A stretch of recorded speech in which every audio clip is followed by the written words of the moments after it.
So you're finished now. Well, technically finished. You are mainline story finished. And yes, everyone, that means we read volumes 11, 12, and 13 of the Solo Leveling manhwa. Volume 13 officially ends the main run of chapters of the manhwa adaptation, although volume 14 will be coming out in, I think, 2 months. And volume 14 contains the side stories or the after stories. And I don't think you have a ton of experience with side or after stories, but it's pretty traditional in Korean manhwa. For after a story ends, the author will typically write anywhere between 3 and 50 extra chapters of the story, and it'll either follow a non-main character and their storyline, let's look at what's happening in the background, or there will be a what if, or abbreviated what happens after the end. We saw a little bit of that with My First Night with the Duke. Yeah, but then we didn't see any with Abandoned Empress, even though Abandoned Empress has it. Yes. So, I know you haven't seen a lot of these, but almost every manhwa that manages to get a full adaptation will have this, after story thing. So, the volume 14 appears to be specifically the after stories of Solo Leveling, of which I think there are 14 chapters. And then obviously there's Solo Leveling Ragnarok after that. But I don't think I'm going to start you on Ragnarok. I don't really have any intentions of forcing you to read through Ragnarok, personally. Because I think I've tortured you enough. But yes, so we officially finished Solo Leveling. 13 volumes, not bad altogether. Well, I mean, 13 volumes to, it's not a bad amount to finish on? Yeah, it's not super long, but it's also not incredibly short. No, I mean, think about the anime. It's only going to be another season or 2, right? Let's see. Season 1 went to the...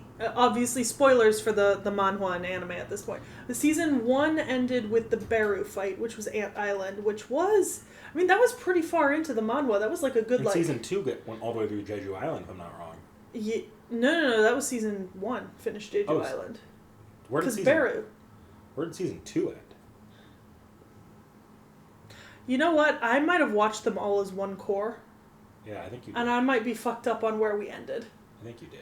I think I might have done that. Season 3 was announced, I'm pretty sure. Yes, it was. It's just on delay. I mean, A1 Pictures and a delayed release. Couldn't be me. Yeah, couldn't possibly be you. How are you looking on getting another 8 episodes of that anime anytime soon? They actually announced a release date for that. For one episode or for all of them? For the actual TV broadcast. Oh, wow, impressive. When is it? January. 2027? 2026. 2026, okay. Hey, that was not an unreasonable question to ask. One of my coat theories ended up being right. Aniplex Online did have rights to announce the TV broadcast. Okay. Alright, I want to double check where the anime went to, because otherwise I'll get fucked up. Yeah, Are You the King of Humans? So Season 2 ended with the Jeju Island. Season 1 ended on Igris. That was what it was. Yeah, so Season 1 ended on his acquiring Igris, which I think was in Volume 3 or 4. And then Season 2 ended on Jeju Island, which must have been Volume 6. It's about halfway in. Yeah. And to be fair, and obviously moving into the manhwa now, would it be fair of me to say that the overarching end conflict for the story progressed incredibly quickly through the last 3 volumes, and definitely does not consist of a whole season worth of releases. No. Yeah. So the last 3 volumes are pretty heavily centered on various fight scenes in the manhwa, which means that they would adapt fairly quickly, because these fight scenes would not need nearly as much time and real estate in an anime series. But I also felt that honestly, the last 2-3 volumes, it felt perhaps like they were being too fast through some of the build-up and the climax.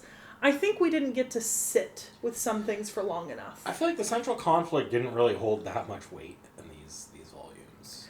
I think that's because they were moving so fast. We didn't actually get to really sit with the previous war or like his father, or the various monarch fights, you know, especially for him to 3v1, like 3 of the monarchs all in essentially what was one protracted fight scene, you know, kind of made them very anticlimactic as opposition for him. That's personally how I feel about this final arc in Soul of Winter. I felt like it kind of reached an anticlimax. It's unfortunate because I think it's an interesting concept, right? That there's this like overarching war between 2 sets of people who are using the Earth as a battlefield, and that's why the gates are being created. But I feel like we didn't spend enough time exploring the actual paradigm of that, and instead it was a lot of time with Sung Jin Woo just beating the shit out of things that are way too powerful for anyone else to fight. Which maybe it was misplaced expectation on my part, but I was kind of hoping that for the final conflict of the series, we would actually see Sung Jin Woo a little, like, not just do his Sung Jin Woo thing. Get a little beat to shit. Yeah, like actually struggle a bit. Because in theory, this is what he's supposed to be building up to. And instead he just trounces it like he does everything else. Yeah, I think, in my opinion, and this is obviously how I think I would have preferred it to have been written, but I think in his final fight with Antares, right, which is really the biggest conflict that he has in the series, I personally think that it would have been a better layout of that fight for him to have not quite had his inner reckoning with the Shadow Monarch yet, and for him to get the shit beat out of him, and then have his inner reckoning, and then come back and beat the shit out of Antares. Kind of like when he re-entered the double dungeon. Do you remember that? Yeah. And like a bunch of people died, you know, because he was stuck in his inner mind, you know? I personally think that probably would have made it a little less anticlimactic. And the thing is, I don't dislike the series because I feel that in the webtoon the climax was rushed. I don't. It doesn't make me dislike the series at all. Because I've also read the web novel, and the web novel does handle it slightly differently. I feel like the web novel succeeds in providing a little bit more exposition and like personal interaction time, whereas in the manhwa, a lot of time and effort is given to the fight scenes, right, and the way that they look, which is great because it's a visual form of taking in the story. But you lose a little bit of that like written format of like more words, more interactions. But then in the web novel, you don't really get like kind of the absolute cinema of the fights. You know, you just have to imagine it in your mind. So I think it's ups and downs of different styles of adaptation. I understand why they focused more on the fights. I think now that we're done with at least the base story Soul Leveling. Yeah. The after stories don't change anything. Yeah. Yeah. I feel like my issue with Solo Leveling is just how they approach Sung Jin Woo. Mm-hmm. Because Sung Jin Woo, they take the same approach with Sung Jin Woo that something like One Punch Man would take, where it's like almost a foregone conclusion that he's going to win these fights, just how is the question. And I feel like Solo Leveling struggles with that because it's not willing to develop its sidecast to be sort of the stand-ins, which they do use the sidecast to be the ones in peril in the middle of these encounters, but the problem is we don't really get to know the sidecast very well. If the sidecast were stronger, you wouldn't have this issue where Sung Jin Woo feeling so invincible is such a demerit to his series, because then it's like, well, now the risk is what happens to the people around him if he's not able to deal with this quick enough or efficiently enough. But we don't really feel that. Like, a side character dies and I'm like, who were you? Because I haven't seen them in chapters upon chapters, and Sung Jin Woo might be like, oh, it's you, and I'm just like, it's who? Which is then a slight interesting comparison then, because I think we talked about this when we reviewed the first season of the Solo Leveling anime, but Solo Leveling anime does go out of its way to give more credence and screen time and importance to the side characters. Which, you know, and I was a little worried going into Season 2 after watching Season 1 how they were going to do that, but I'm pretty satisfied through the end of Season 2. Like, I am quite happy about how they've done that, and I think it's nice to add that. Whereas, you might see something like this, for example, his so I think in these volumes was part of this was his fight with Thomas Andre, right? The American. Mm-hmm. Yeah. Which I will say his fight with Thomas Andre is one of my favorite parts in this entire series. Partially because the provocation for his fight is his best friend being in danger, right? It's the fact that his best friend almost dies out of someone wanting to get revenge on Sung Jin Woo. And then it devolves into a pretty fun fight scene with a character who I think is very fun, Thomas Andre, who's perhaps one of the characters. I think Thomas Andre sticks around a little bit after his story introduction fairly regularly, simply because he's the closest thing on power scale to Sung Jin Woo in the human world, right? Like, we do see him recurringly through these last 3 volumes. At a relative higher density than pretty much any other hunter that we see regularly. And I think that's just because of his power level and how short the period of time these 3 volumes is covering.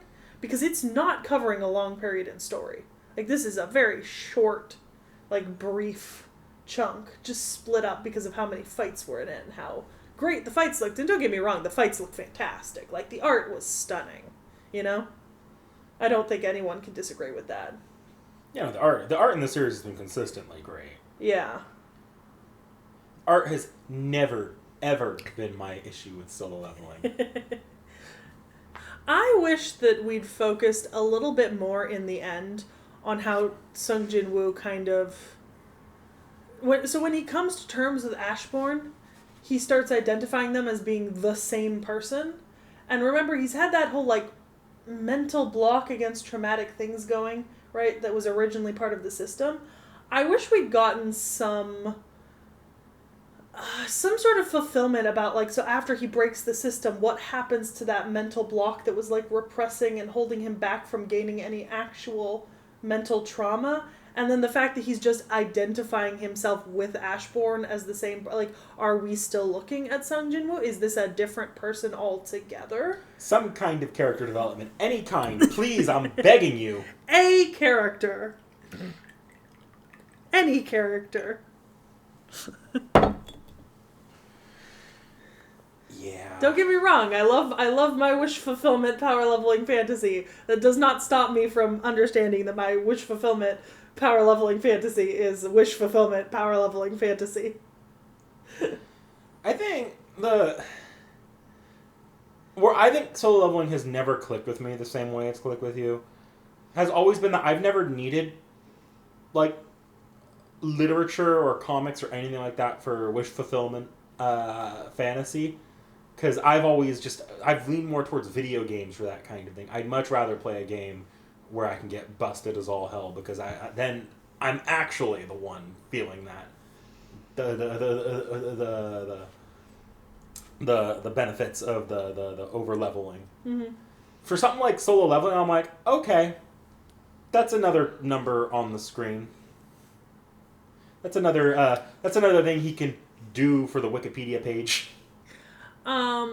I think maybe I will say though that Go Gun-hee, the president of the Korean Hunters Association, and his death was pretty impactful. I think it was well done, being something that Sung Jin Woo, that he could not save him. It did not matter what he did, he could not save him. And then I think the brief interaction sort of between Go Gun-hee's death and then Woo Jin-chul being sort of very deep in grief and then being elected head of the Hunters Association, I wish they'd given us a little bit more into the emotions of that, because I feel like there was a pretty good representation of just how genuinely devastated Woo Jin-chul was feeling, but it was only a couple of pages in the layout. And I feel like they could have gone a little bit more in depth on it. I'd feel a little bit more for that if it wasn't for the big war arc at the very end, where you just see characters get eviscerated and Sung Jin Woo and this is the very, very ending. It's just fuck it, I've lost too many people, cop out, reset. And that to me ruins any impact from any of the character deaths in that final arc, including the president, who is like the one big, like, actually had some weight given to his character death. And he is a character who has been consistent through this series. So you feel a little bit more. But also, the ending is a literal timeline reset. What am I supposed to do with that? In terms of, like, that feels like we just undid it not long after it happened. Mm-hmm. Well, and that's something that the after story will dig into a little bit, and Ragnarok follows on the wake of. And like I said, I don't really have any interest in having you read Ragnarok. It's just following his son, and I don't really think it's impactful particularly for you to read separately. I mean, I've read it. I think it's fine. It's not. I don't like it as much as the original. The after story is interesting though, so I will be excited to cover the after story chapters in a month or two when we have time. Were there any moments that you particularly liked or disliked, like specific moments or instances? When the president's death happened, that was probably that was like, oh, okay, there's a character I actually can recognize and have seen enough throughout here. I feel a little bit for his death here. Mm-hmm. But I don't know. Something like this, a war arc in Solo Leveling in particular, it kind of blended together for me. Because the series is so Sung Jin Woo centric. We're not spending a lot of time on the individual fronts. And the fight scenes for Sung Jin Woo, I'm going to be honest here, at a certain point I stopped being able to put faces to his opponent. Well, to be fair, he doesn't have that many opponents through these last 3 volumes because he's only really fighting other monarchs. Mm-hmm. So we've got the Poison Monarch, the Beast Monarch, the Cold Monarch, and then Antares, the Monarch of the Dragons, is the final boss. Because he fights the other 3 together, right? Like, destroys all of them. In that interaction with his father, which I feel was the least paid off bit of the story. Oh, yeah, that was disappointing for me. Yeah, because his father was introduced, I don't know if you remember, but I remember absolutely. Way back, like a couple volumes ago. And when he was introduced, like, oh, there we go, something personal, like actual stakes for Sung Jin Woo. Mm-hmm. Nope. And we don't really get anything from that. There's a little bit of something where Sung Jin Woo's with, like, all the other, like... He's at the conference. Yeah. And he basically says, if that really is my father, I will take on the world to keep him safe. And you will not beat me. And, like, that's cool and all for Sung Jin Woo, but we never really get a lot of backstory about Sung Jin Woo and his father or why. Well, it doesn't amount to anything. Like, all this drama about the man coming out of the dungeon and people think it's a monster and that he's dangerous. And Sung Jin Woo swears that he'll fight other people in favor of his father. And then it doesn't come to anything. He finds his father, and his father dissolves, dies, less than, 3 pages later? With virtually no payoff. Like, the only payoff is his mother just going, I think it's time for us to move, right? Which you only notice as impactful because there's a moment when her son and daughter ask her if they can move to a new apartment, and she's like, no, this is our apartment, our home with your father. So obviously she's had some sense that he's alive and holding on to it this whole time, and now that he's died, she can finally let go. But it's given so little time and space to sit and interact with our characters. It's just there, and then it happens. It's like, I feel like the series is allergic to giving Sung Jin Woo any kind of long-term, actual emotional struggles.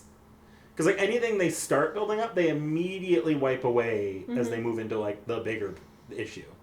I think, and I mean, I'm not going to say that the web novel was, completely solves this issue, because I think it's still, somewhat of an issue. But I think in the quest for really well-drawn fights and, a focus on these really epic layouts, they do sacrifice a little bit of even what's still there in the novel, in the translation to manhwa, which is unfortunate, because I think we could probably have a few less fight panels and a few more emotional panels, Yeah.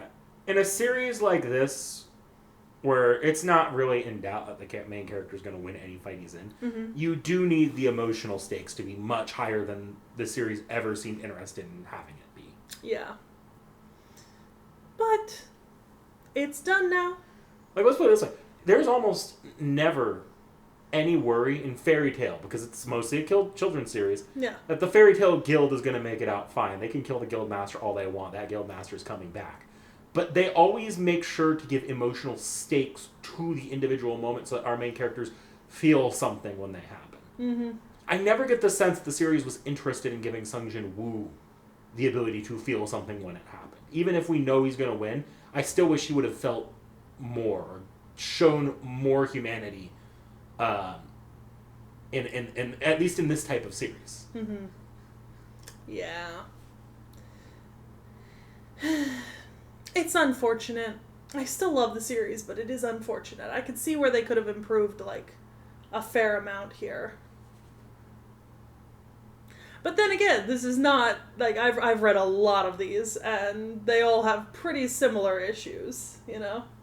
It's very rare to find one that actually does give a fair amount of character building. I don't know. Omniscient Reader's Viewpoint is the superior series in every way. Oh, Omniscient Reader's Viewpoint is fantastic. It is good. And you haven't gotten far enough into the beginning after the end, but I've heard good things about that too. But yeah, no, the beginning after the end and Omniscient Reader's Viewpoint are a bit of like a stand-asides from. But is the beginning after the end the?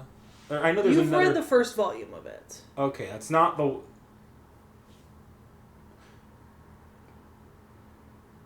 That's not. That's another one of those post-apocalyptic ones, right? No. Is it the one with the in the fantasy world? Yes. We read at least a You read the season and a first half volume into of it. You read the first volume of it. Yep. And we did one off the shelf. I think it was a Yep. little further than the first volume. Not much. It might have been the first arc, but it Yeah. wasn't further than that. What was the first arc and a half or so? You had me read a decent chunk into that. Not in the grand scheme of things, but we didn't end off on like I don't want to spoil anything about that series here. We didn't end off on like a very early spot. That series doesn't have arcs the way that normal series do because it's not actually. So it was created by an American writer, Mm-hmm. so it arcs differently. If you actually look at like the content of what we read, it's considered like part one, but the series is divided into parts, kind of like One Piece is, where it's like part 1, that's all of East Blue. Part 2, it's more similar to that. So what we read was part 1. Yeah. But yes, so you've read the beginning after the end, and then you've at least started it, and you've started Omniscient Reader's Viewpoint, and both of those are pretty standout in the general, like, in out of the general crowd of Mm-hmm. stuff that they would get lumped together in. And then there's stuff like, what was it? Doombreaker? Doombreaker. Yeah. That was bad. Yeah, or the SSS class hero returns, or, you know. We also read Tomb Raider King. Which Tomb Raider King qualifies was in pretty here. good. Yeah. But I think Tomb Raider King has a somewhat unique premise that makes it more interesting. Mm-hmm. So, yeah. But I'm not mad. I am kind of glad that we've gotten through it, though. I'm very glad we got through it. Well, don't worry. You'll still have to watch the anime. You knew you were still going to have to watch the anime. Look, I don't want lip from any Solo Leveling fans. I was here before it became bandwagon to hate Solo Leveling at the Anime of the Year this last year. Yeah. To be fair, I don't agree that it deserved Anime of the Year. I think I certainly think it probably deserved like an animation award, right? Yeah. And maybe a sound design award, because we talked about like the OP and the ED and the way that they're designed being like really, really good. But I don't think it deserved.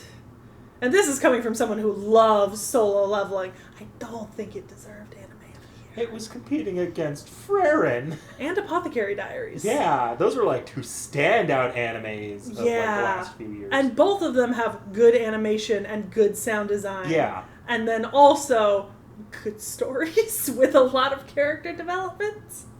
Don't get me wrong, I love Solo Leveling, but honestly, both Apothecary Diaries and Freren for me, would have ranked above Solo Leveling, personally. Yeah. So, but, yeah. But, I'm not mad it got Anime of the Year. I do think it's a little funny, just how demonized it became after it got Anime of the Year, because I feel like for a large majority of its time, like starting when it came out, people were like, oh, the animation's great, the music is good, like this is a good, like, the anime series. And then it got Anime of the Year, and all of a sudden people were like, oh my god, it's trash. He's trash, the series is trash, the premise is trash, you're a fake anime fan if you like it, like yada yada. And I'm like, okay guys, we're step back a little. A lot of people really wanted to turn this into the next Sword Art Online, where it was cool to... Yeah, step back a little. Keep in mind, I'm pretty sure the Crunchyroll Awards are voted for, right? Which means that enough people liked this more than they liked the other series to vote for it, right? And just because the haters are in the vocal majority and being so, because I mean, I remember going anywhere on like TikTok or Instagram, seeing posts about it, and just like thousands of comments like screaming about how bad it was, and I'm like, I'm not entirely sure I believe that any of you actually watched this series. Like, I fully believe that some of you are just pissed off that your pick didn't win. Because it's not a terrible series. If anything, the anime is the best adaptation of it.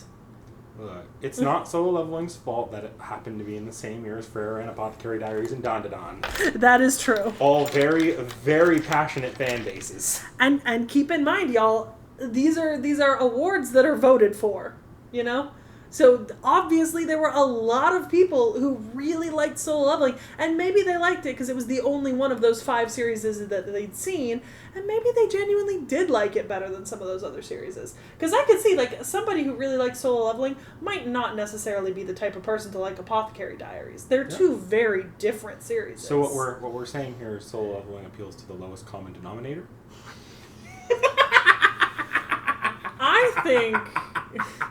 I think a better description is Solo Leveling got so much hype, and it was such a low barrier to entry in terms of, like, pre-knowledge and stuff like that. Because the thing is, Apothecary Diaries is fantastic, but Apothecary Diaries is also a little bit more of a thoughtful show. It requires you to have an interest in what's essentially Chinese court politics, right, as well as, some other stuff.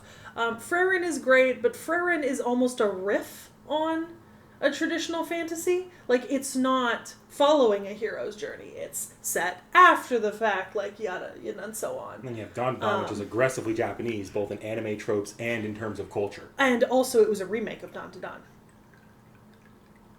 Wasn't it? No. Was it?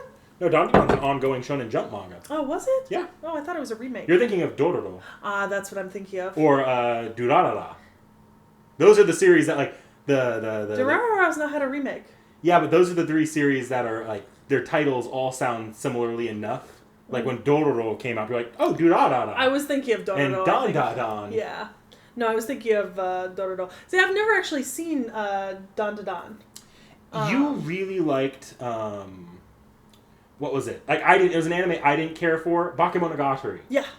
It's kind of like that, but the story itself is also esoteric, but it's still taking a lot of inspiration from Japanese, like, yokai folktales. Yeah, so I mean, I hadn't seen Don, and at the time Solo Leveling won the Anime Awards in 2024, right?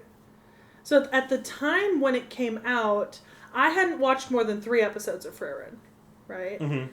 And I also hadn't watched Apothecary Diaries yet, because I binged Apothecary Diaries with one of my best friends a couple of months ago.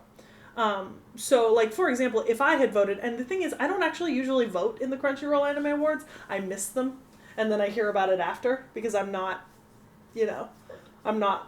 live wired into Crunchyroll updates.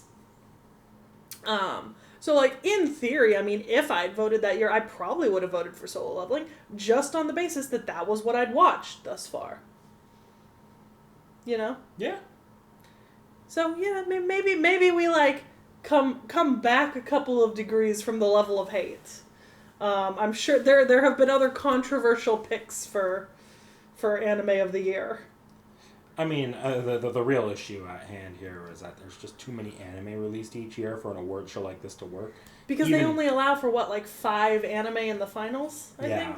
Yeah, that's never going to work, because unless you're separating every single category by genre, like, unless you're doing isekai separately from rom-com, separately from isekai, separately from shonen, there's always going to be a preponderance of shonen shows in the final 5. Like, that's just how it's going to be. There's always going to be more shonens than anything else, simply because those are the lowest common denominator appeal animes. And if we're running this, we don't have an anime academy. Mm-hmm. We have the general anime base and what they're talking about, and I think they'll bring in YouTubers who are just anime fans. These are not like film directors that are studying the craft to like the academy is, to my understanding. Yeah. So, I thought it would be fun to bring up, because I know it's not serious. It's the Crunchyroll Anime Awards. If you take this seriously, you're part of the problem. Yeah. It's funny, though. Yeah. It's very funny. I'm going to be honest, I don't have much more to say. Because I feel like my general take on Solo Leveling has never changed, and that's that I love it to death, but I also acknowledge openly that it is not a masterpiece of creation. That doesn't stop me from loving it to death. It is not God's gift unto this wonderful world. Also, you fucked up the title. Did I really? God's blessing to this wonderful world. It's blessing, there not you gift. Go. Yeah. That ruins my joke. I don't even like that series either. I know you don't. But yeah. So, I mean, final thoughts on Solo... We're not coming back to mainline Solo Leveling ever again. No. In this series. I mean, you'll get the after stories, but that's different. And it's just going to be 1 volume. And I'm sure one day it'll be like, we should sample Ragnarok. Maybe not plan to read all of it, but sample it. I don't think so. Really?